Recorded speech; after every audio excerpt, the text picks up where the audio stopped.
অদ্ভুত পৃথিবী, অদ্ভুত মায়া, অদ্ভুত কান্না, অদ্ভুত হাসি, এই নিয়ে গুছিয়ে সব কিছু মিলিয়ে জীবন। ছোট্ট জীবনে বড় অনেক স্বপ্ন দেখি আমরা।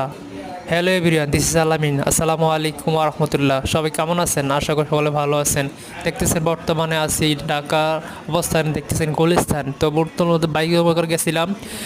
মেঘের আনাগোনা প্রচণ্ড, মেঘ কিন্তু কম বেশ প্রতিদিনই হয়ে থাকে।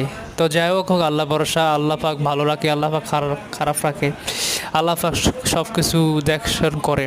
আল্লাহ পাক কাছে নিরাশ হওয়া চলবে না, আল্লাহর প্রতি ভরসা রাখা দরকার আমাদের সবাই। বন্ধুরা, অনেকদিন পরে ভিডিও আপলোড করতেছি, তো কারণ কথা হলো কাজের ব্যস্ততার কারণে। তো দেখুন, আমার ভাইয়ের একটা ভাই আছে, তারপর আমার একটা ফটো, তারপরে আমার একটা ফেসবুক আইডির একটা। তো দেখেন বন্ধুরা, এখন চলে আসলাম আমার কারখানাতে, মূলত আমি অফিসে আছি এখন। তো লাঞ্চের টাইমে খাওয়া দাওয়া শেষ করলাম। খাওয়া দাওয়া মূলত শেষ করে লাঞ্চের টাইমে নামাজ পড়ে খাওয়া দাওয়া করে ঘন্টাখানিক মতন রেস্ট নিয়ে তারপরে আবার 3টা বাজে কাম শুরু করি।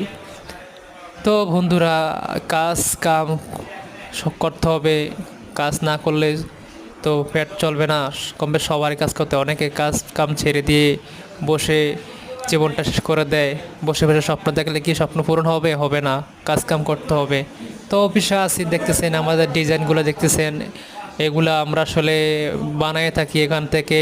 এটাই কারখানা, এখানে প্যাকেটিং আছে, এখান থেকে মাল আমরা সাপ্লাই দেই, আমরা এখানে তৈরি করি কারখানা মালগুলো। তো আসলে লোকেশন এটা দিয়ে আমি বলে দিচ্ছি, ঢাকা সিদ্দিক বাজার, পুরান ঢাকা সিদ্দিক বাজার, গুলিস্তানের এই দিকেই। তো বন্ধুরা, মালের নকশাগুলো, আইটেমগুলো, কালেকশনগুলো দেখতেছেন, অবশ্যই ভালো লাগছে, জানাবেন কেমন ছিল ভিডিওটা। আর আমার ইউটিউব চ্যানেলটিকে ফলো করে দেবেন, সাবস্ক্রাইব করে পাশে থাকবেন। এটা হলো আমাদের ম্যানেজার। তো মূলত বস নাই, বছর বদলে উনি দেখশন করে, খেয়াল রাখে। এটা আমার বাসায় দেখছে একটা ভাই, ওর নাম মিলন। ওই একটা দেখতেছেন কালাচ্ছেরা, ওটার নাম হইলো আরিফ আছে, সুরাট্টা ভাগনা আছে। তো মিলে জেলে আমরা আসলে আছি, অনেকে আছি। তো আমার ছবিটা কেমন হয়েছে তারপর একটু দেখেন। বৃষ্টি হয় প্রায় সময় প্রতিদিনে, আজকেও বৃষ্টি হচ্ছে। তো প্রতিদিনই কিন্তু বৃষ্টি হচ্ছে, আল্লাহ পাক কিন্তু রহমতের বৃষ্টি দিচ্ছে। অনেকে নিরাশ হয় কেন বৃষ্টি দেয়।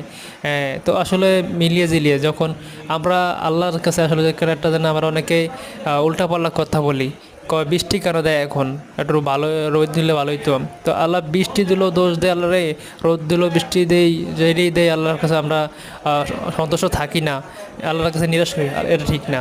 আল্লাহর প্রতি সবাইকে সন্তুষ্ট রাখতে হবে আল্লাহকে। তো আল্লাহ পাকের ঠিকই আমাদেরকে বরকত দিবে, আল্লাহ পাক তৌফিক দেখ। ভিডিওটা কেমন হলো অবশ্যই জানাবেন। ধন্যবাদ।